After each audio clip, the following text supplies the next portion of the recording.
Hello everyone, welcome to our first podcast.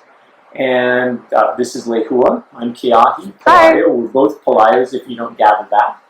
And we're here today to talk about all things real estate in Hawaii and in general. I've been at it for 40 some years. How long have you been at it? I'm in my third year. Yeah, there we go. So we work together. Sometimes you get both of us. Sometimes you might get one of us. But welcome. We appreciate you tuning in if you're watching this, and this is our first run at this. So before we jump into, I'll foreshadow something, dare to downsize or how to downsize. I want to talk about something, if you live in Hawaii, that you should be aware of. There's a Senate bill called Senate Bill 3028.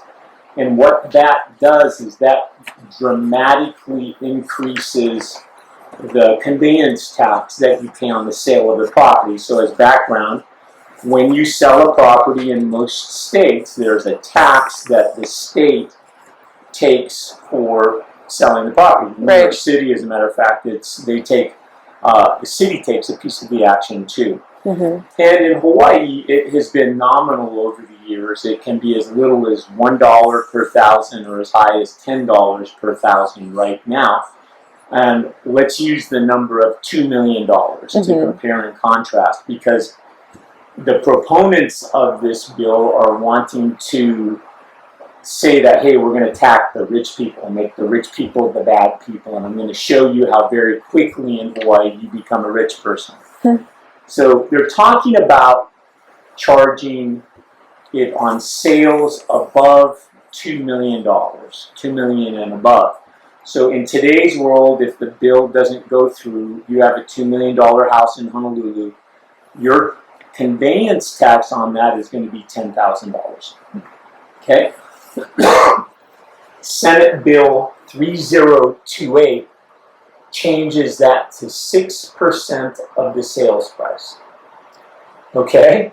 And so that's doubling, that's almost doubling the standard costs that a seller would pay. Well, yeah, actually, yeah, at closing. For sure. Yeah. Right? I mean, if a house takes 7%, maybe 7%, you're darn close. So, yeah. But so when we compare and contrast, so we said it was $10,000 if it was $2 million today, right?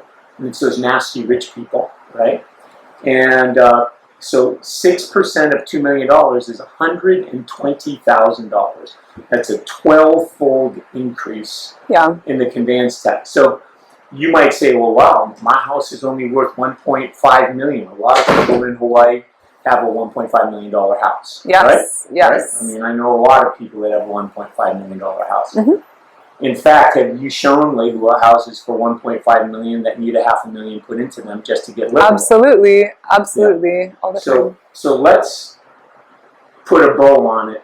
Why you need to be concerned about this?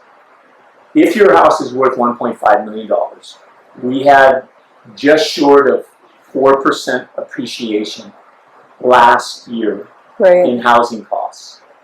If we get that over the next 10 years, and it's about 9 years, your house is going to be worth more than $2 million. Right. And very quickly, you become the rich, and your conveyance tax goes up 12-fold if this bill goes through. It's so high, in my opinion, and I don't think this is hyperbole. I think that the government is becoming a partner in your house. Right?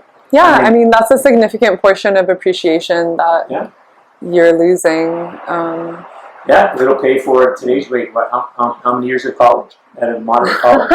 Right? 2 years. 2 years. So for that retirement being eaten away, right? Yeah. So here's the bottom line.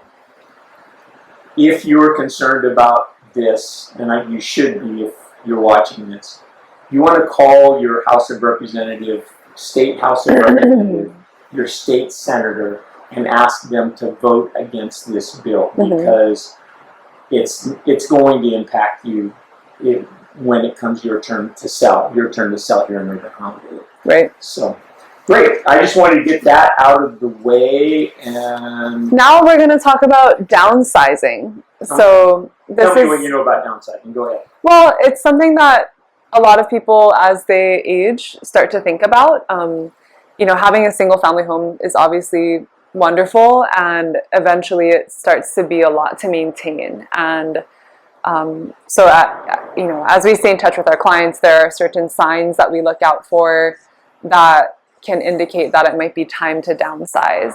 And so what's one Some of those, can be, for example, if there's a bathroom in your home that has been broken and non-functioning for a number of years, but you don't really have a need for it, so you haven't gotten around to repairing it. Because you have another one. Because you have another one. Right. That's a sign. When yard work becomes too much to stay on top of and things just get out of control in the yard, that's another sign. If you've known that you need to renovate your home or basically modernize it for over 10 years and you don't have the funds to do that because your funds are tied up in equity, that's another sign. I've got What's one. a sign? What's one? If your quality of life is suffering Mm-hmm. because you have so much equity in your home.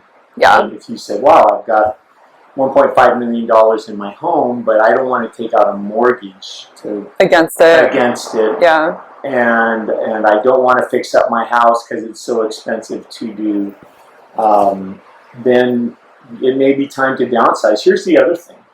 And this can happen either to you personally or you might know someone in your family, but at some point we all confront it one way or another. What's that? But some people call it clutter, other people call it hoarding. Yeah. Right? Super common. Yeah, Super common. we've sold some houses that you walk into and it's actually astonishing how people are living. They're in a $1.5 million house and I don't think it's too strong to say it's gross. Yeah. Well, I mean, I think some of that generation, don't want to let go of items because they feel like it might be useful one day, but then there are so many people who accumulate so many possessions that we've seen people make paths through the house where you really can only walk in a very small area. When your stuff starts to take over the house, that's usually a sign that it's time to downsize. Yeah, and so there's an old joke. You might be a redneck if, right? And I'll tell one of them. You might be a redneck if you go to a familial wedding and you're looking for a date. That's a joke. Okay? But you might be ready for downsizing, or one of your family members might be ready for downsizing if they are stuck in a house that's back in the 80s Right. or 90s. They have so much stuff in the house that they hunkered down in one section of the house. Yeah. Right? They're just living in. We've been in houses where we can't even find where the person who's living there sleeps. Yeah. But somehow they figure it out. And If the majority of bedrooms are being used for storage. Another red flag. Yeah. The kitchen doesn't work anymore. You can't get to the kitchen because there's so much stuff in the house. Mm-hmm. And if you have a family member or if you yourself are watching this and you're like that and you're feeling like you're stuck, let me give you a plan. First of all, there's an old saying that half the battle is understanding who the enemy is or what the enemy is. And if you're stuck, you're the enemy. So no judgment, though. Judgment. Somebody has to come Judgment in and help free you. zone. And so the question becomes how do we get you to the point of being able to confront this idea of maybe improving your life, right? And so first is acknowledging that you need some help. Yeah. Second is having a consultation with a third party. Doesn't have to be me or Lehua, but having someone that's done this before, sit down with you and talk about what your options are. Forget about selling the house or what we have to do first, but what are your options? Just simplifying. Right? Yeah. And one option, and we're going to bounce around here a little bit, but one option is doing a reverse mortgage. Say more. Yeah, so reverse mortgages, there's a place for them in your real estate toolbox. The challenge with reverse mortgages is if you want to leave your house for your family, and if you're going to live for a long, long time, there's no payment due on it, right? But it can eat up all the equity in your home. So if your goal is for your family to keep the house in the family, that's what we're like saying, right? Yeah. The reverse mortgage may or may not be the right tool, right? The other option is a regular mortgage, and there's some benefits to that in that a lot of people don't know this, Lehua, but when somebody passes away and they have a reverse mortgage, you have 6 months to sell that house. Interesting. When a loved one passes away, and I'm working with a family right now where this is going on, they got a letter 30 days after Dad died that said, "We're very sorry that your family member died. By the way, if you don't do these things in the next 30 days, we're going to start the foreclosure process." Wow. Right? So be aware that reverse mortgages come with a set of potential problems. Requirements. But there's also getting a regular mortgage. I had a meeting with an attorney a few weeks ago, and the regular mortgage, it does have a monthly payment, right? But when you pass away, as long as your family continues to make the payments, the bank can't foreclose, right? And then there's a HELOC, but we won't go down that road. So what would you say is the benefit of doing a reverse mortgage? And no payments. Oh, I see. Right? So, and let's clarify that. Yeah. There's no actual monthly payments that you need to write, but if you borrow $700,000 on your reverse mortgage, and let's say you extend $50,000 on it, there is a payment, but what the lender does is they add it to the balance of the mortgage. So after 1 month, if the payment on $50,000 is $400, right? Yeah. You'd have a $700,400 mortgage. Doesn't sound like much, right? But you do that over 10 years, and now you can have a huge accrual on the back end where you can eat up all of the equity in the house. Right. Okay? Which, again, the only reason to be concerned about that is if it's your desire to leave the house for your family. Okay? If it's all about you, which is fine, I think you should use your assets for yourself. But if it's about that, then the reverse mortgage is a viable tool for managing the rest of your life if you understand fully what's being done. Right. Okay? Yeah. Yeah. Cool. So let me do a little break here, and I just want to double check one thing. Make sure that that is on, because I don't want it stopping. Okay, because we can edit that out. Okay, let's do it. So let's keep going. So, okay. So here we go into so let's transition away from the mortgage. So just to put a dot on that, or what you want to do if a mortgage is a way to go, reach out to us. We can put you in touch with mortgage lenders, or we can sit down and run the numbers out for you so that you can understand exactly what's going on. And that's all part of that second step, which is the consultation. One potential outcome from the consultation is there's no sale. You keep the house and we put a mortgage on it. Yeah. Okay? Yeah. You want me to go into the next step? Or is there something on your mind? Well, no, I'm wondering, are we... We're still on dare to down. Okay. Let's keep going. so moving forward, and there's 2 more steps that we want to take care of. So you have the consultation. If it is sell, then it's putting together a simple step-by-step plan that has small baby steps. Because if the step is too big, whoever's got to take the step, it's going to be too big. Right. Let's come up with small baby steps that set up doable outcomes, and then what we do is we set dates to accomplish those by. And for perfect clarity, if you're one of the loved ones that's helping mom or dad move out of the house, she's not going to help, well, hopefully not. But if you're helping mom and dad move out of the house, understand that the importance of the dates is not so much to complete them by the date, but it is to have something to check in on. Hey, we agreed to have this done by the 15th. How is it coming along? And I guarantee you, in my experience, they're going to go, I need more time. I need another couple weeks. So then we reset at it, least, right? And then so it's moving it forward and executing the plan. Final thought on that. I had one in 2024 that was supposed to be done by November 15th. That one went We for went months. to June. Yeah.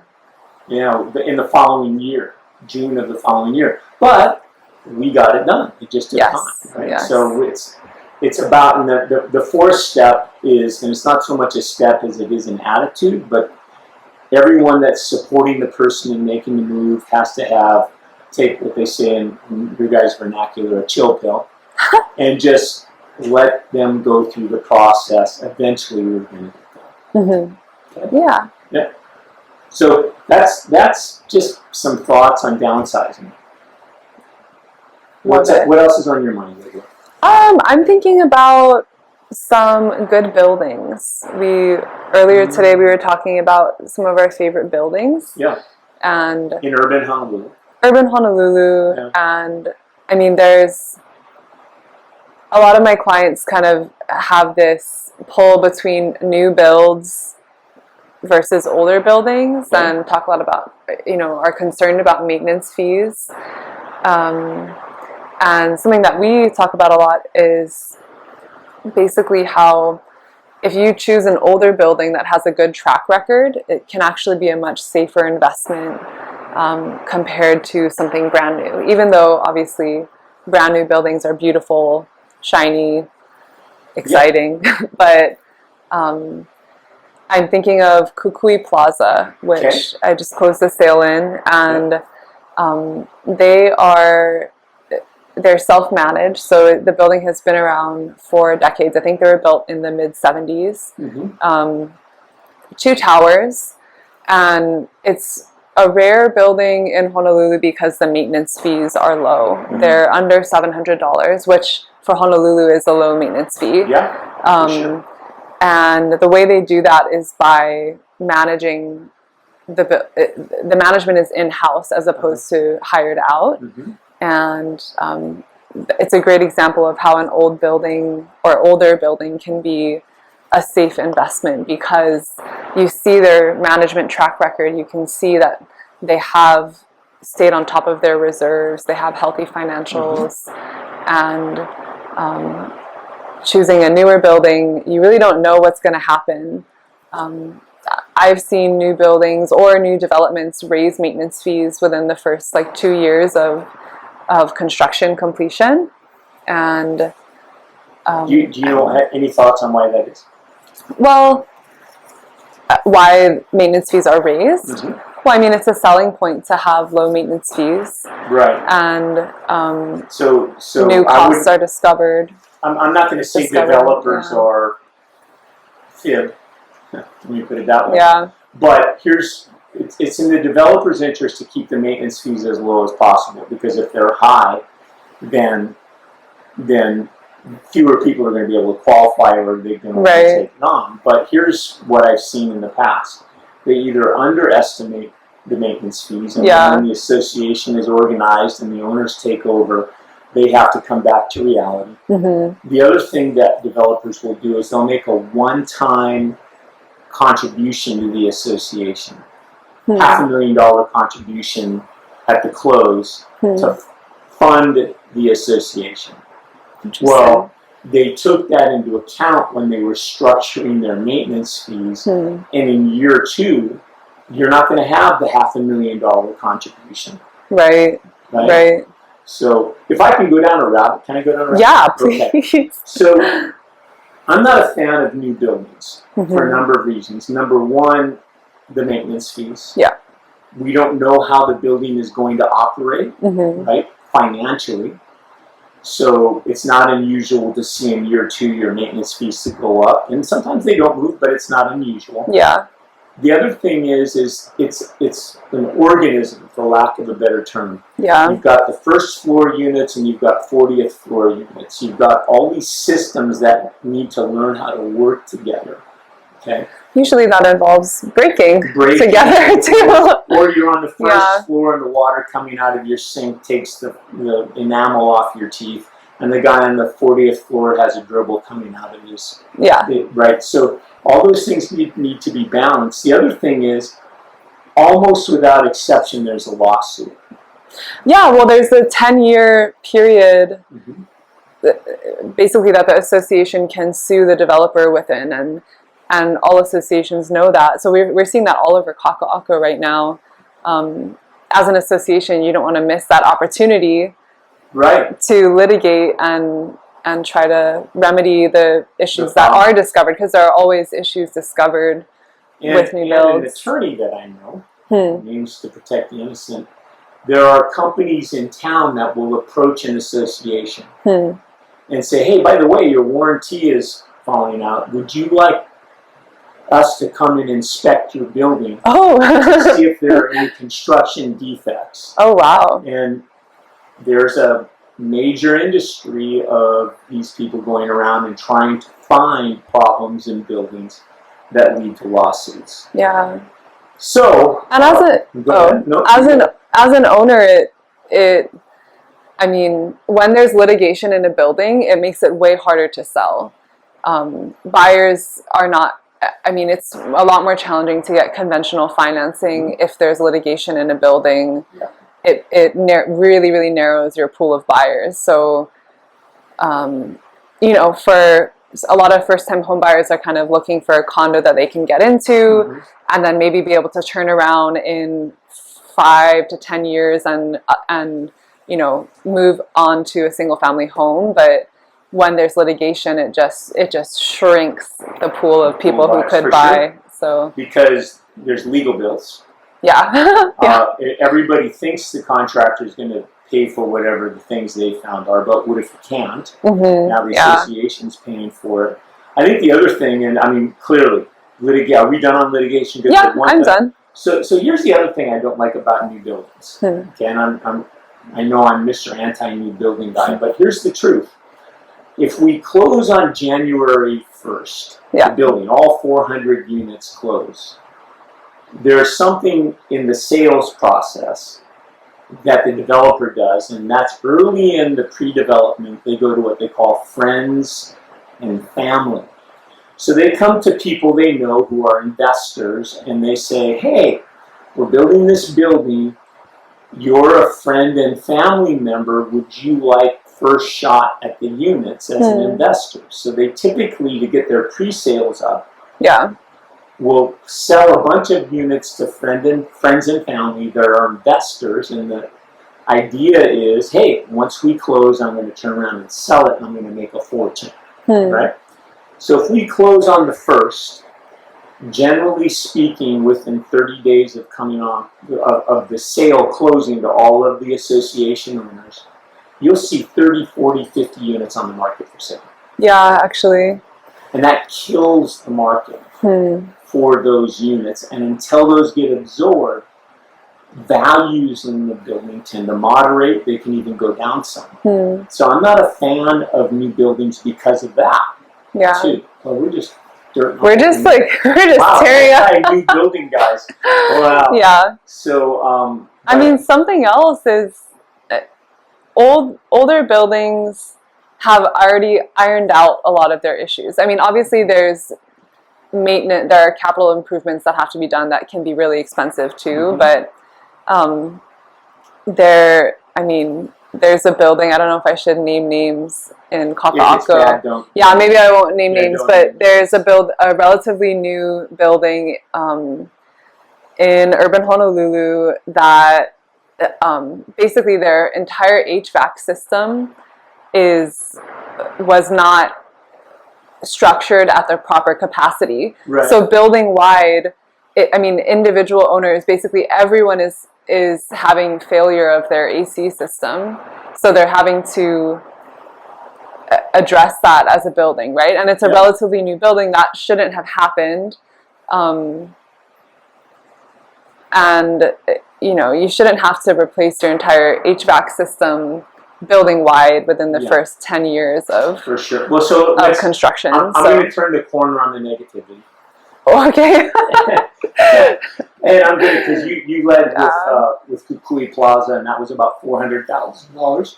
Yes, yes, that's what we closed on. I'm going to give you a building I love, and it's been around a long time. It was the first of our really luxury buildings in this last generation of luxury buildings. Yeah. You showed it this morning. Oh, yeah. Hokua, 1288 Ala Moana Boulevard. Great building. And so here's an anecdotal story, okay, about 10 years ago, when all these new buildings were being completed, owners in Hokua were like the great latest and greatest. Yeah. And so they sold their Hokuas and went to the new buildings. Right. Right? And there was a point about 10 years ago where you could buy a 2-bedroom, 2-bath Hokua under $1.5 million. And there were a lot of them that you could buy. Right? Wow. And I wish we would have bought every one we could have, because there's been a recent sale at Hokua number 5G, closed at $2.4 million, right? You can't find anything there that's... you can find, I mean, you can't get anything under 1. Well, you showed what, 3.3 million? 3.3 million. Yeah. And so what happened is, and this is the tip of the hat to Hokua, people that sold to go buy in the other buildings, a few years after they moved into those buildings, sold those units. They came back. Came back to Hokua. Yeah. And what's really interesting about Hokua is it's not part of Kaka'ako, but it benefits from Kaka'ako. Absolutely. Talk about the village aspect of Kaka'ako and the security. So Howard Hughes, right? Right. It's a private, the streets are privately owned. And what that means is that theoretically, if someone is acting up in the street, that person could be escorted outside of the Ward Village neighborhood. I think it's more than theory. I mean, practically. Not in a while. No, not in a long time. Yeah. So it does allow for a much more controlled neighborhood experience, and it's safer. I mean, if you have, if you're walking around, there's village security. There's lots of quotes to me, right? Yeah, so that's a real element of it. And Hokua is technically not within that, but it's basically right on the corner. And if you were to walk across the street to South Shore Marketplace, it's, I mean, you're basically right there. You totally benefit from I mean, you're across the street from the IBM building, which is the heart and center of Howard Hughes. Yeah. And I don't know if that road in front of Hokua has been dedicated, but you sure get the benefit of the security there. And so back to Hokua. Great building. They have an award-winning manager. Their common elements are up to speed. And believe it or not, I think they're 20 years old now. Yeah. Yeah. At least. I think it's 2005, right? So that's 21, right? Yeah. 21 years old.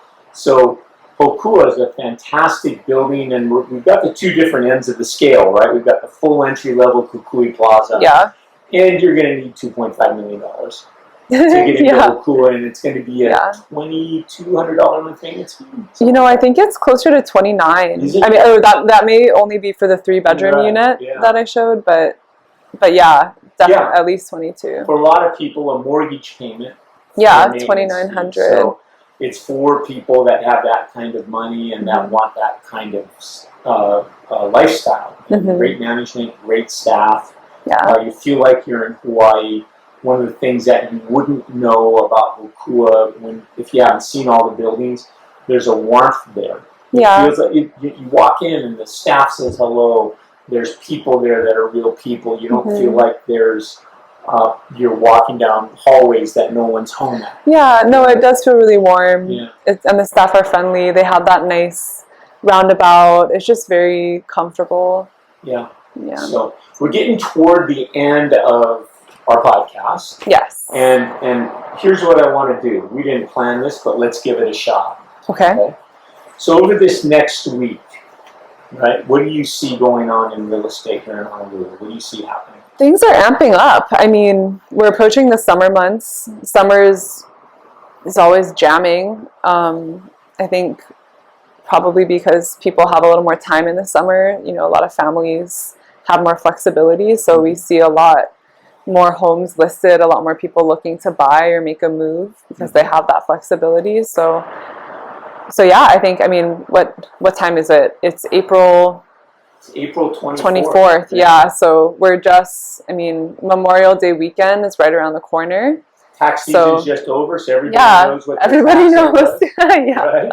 They've sent their money in, and now it's and if you don't own a place, your accountant's going, you got to buy a place. Yeah, right, absolutely. To get the tax benefit. Yeah. Yeah. Well, we've got for me, I've got listings coming on the market. If you want one that's got a $537 a month maintenance fee, that's a couple weeks away from coming on. Got a bankruptcy property we're selling. We're got a lot going on. We've got one, if you're familiar with Regency Park, you saw that. Love Regency Park. Yeah. Regency Park next to Shamala. We have a unit coming up there. And let's wrap it up. So let me say my piece, and then you can take us away. If you have any need, feel free to reach out to us, and Lehua's going to do a hula and say goodbye. I will not be doing a hula today. But yeah, thanks for tuning in. Happy to talk story about Honolulu real estate anytime. Our contact information is in the description below. Reach out to us, and we'd love to talk with you and see how we can help. Have a great day. Aloha. Yeah.